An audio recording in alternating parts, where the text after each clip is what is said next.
अस्सलाम वालेकुम। उम्मीद करता हूँ कि तमाम भाई बहन खैरियत से होंगे। ये रात पीटीआई का धरना था जिसकी वजह से मैं 5 ट्रे अंडे ले आया था। यकीनन झूठ नहीं बोलना, क्योंकि खान साहब की हुकूमत में भी मैंने एहतजाज किया, मुझे इंसाफ फराहम नहीं हुआ। मैं आगे चल के आपको बहुत अहम बात बताने वाला हूँ, जिसकी वजह से रात तकरीबन 9:15 बजे यकीन करो लाइटें बंद थी टी चौक और चाइना चौक के बाहर। तो लाइटें बंद थी, अचानक से फायरिंग हुई और आवाज़ें आई, जिसकी वजह से लोग दौड़े और भागे। और यकीनन मैं आगे नहीं देखा कि कोई बंदे ज़ख्मी हुए हैं या गोलियां चली, अल्लाह जानता है, लेकिन दौड़ें, चीखें आई और आवाज़ें आई बड़ी शोर से।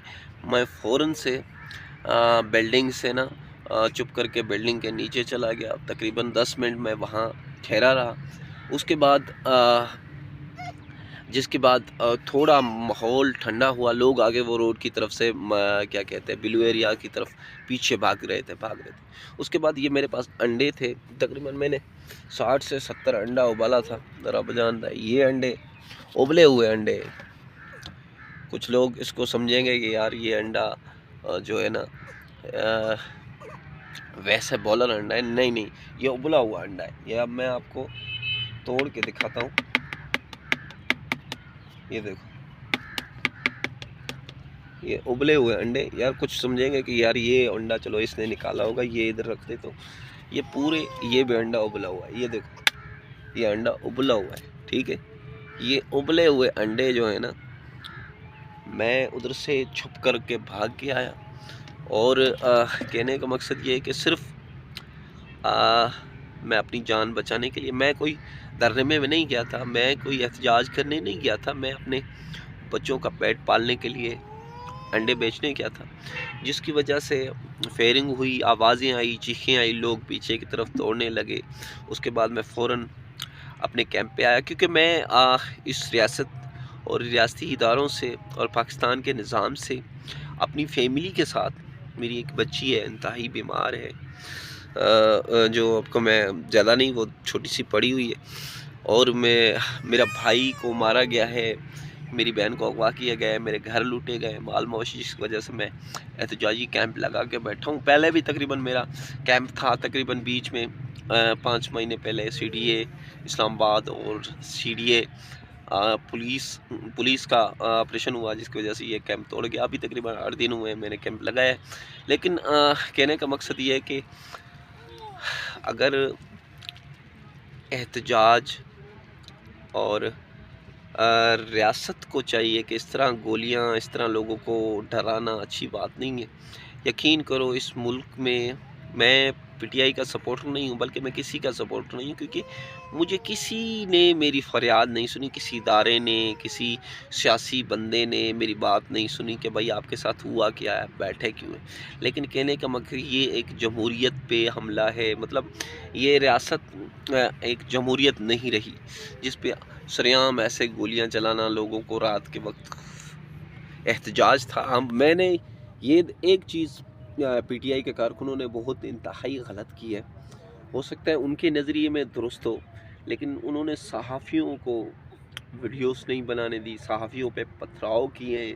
हो सकता है उनका गम और गुस्सा ठीक भी हो, क्योंकि मीडिया नहीं। लेकिन कहने का मकसद ये सहाफ़ी हजरात है ना, इनका काम है वीडियोस बनाना, आगे सेंड करना, चलाना जो होता है, जो चैनल का मालिक होता है या जो डायरेक्टर होता है चैनल चलाने वाला, उसके हाथ में होता है।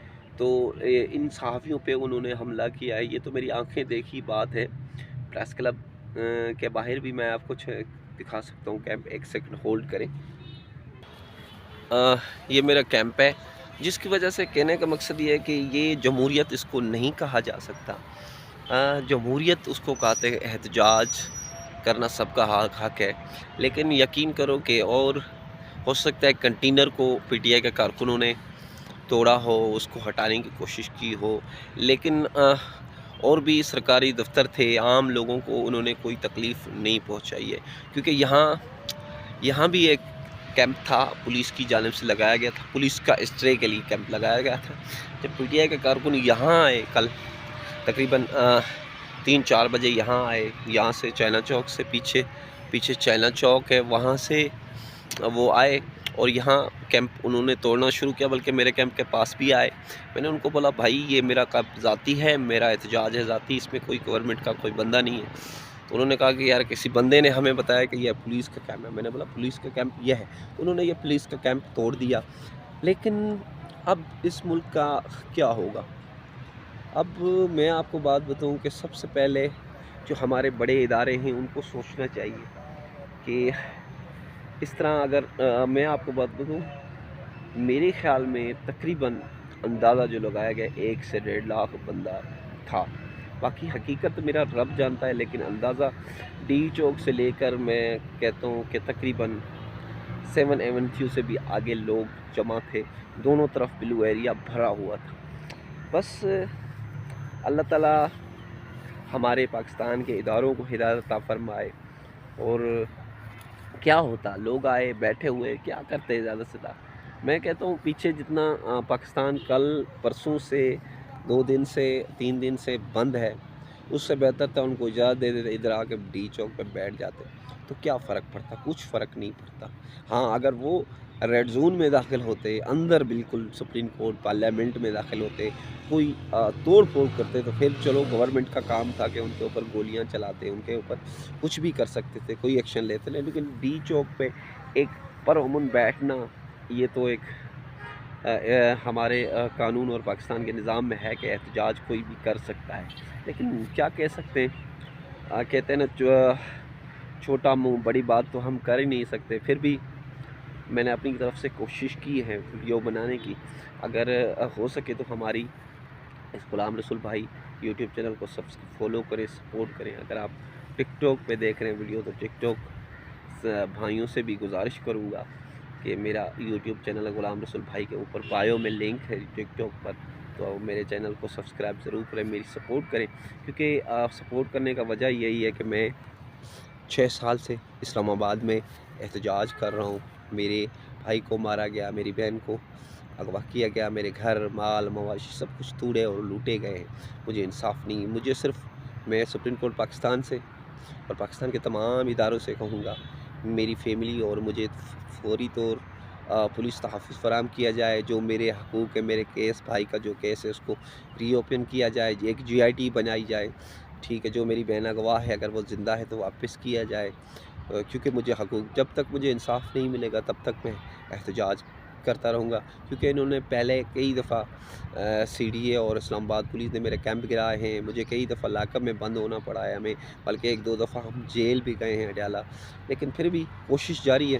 آپ بھائیوں کا ساتھ چاہیے، سندھ واسنے کے بھی گزارش کندس تمو جی سپورٹ کयो، اللہ تعالیٰ کے تاں جی فیملی کے ہمیشہ جے لائے آباد خوش رکھندو۔ خاص کر کے میں پاکستان کے ان NGOs اور انٹرنیشنل ہیومن رائٹس اور جو NGO بنائے ان سے گزارش کروں گا، میری بچی 5 سال کی ہے، اس کو اگر کسی بڑے ہاسپٹل میں پتہ نہیں کیا لگیں گے کہ پاکستان میں انسانیت موجود ہے تو اس کو بڑے ہاسپٹل میں داخل کیا جائے، میری بچی کا اگر علاج ممکن ہے تو اس کا کرایا جائے۔ اللہ آپ کو اور آپ کی فیملی کو سلامت رکھے۔ میرا نمبر ہے 0300 3262 706 0332 3262 706۔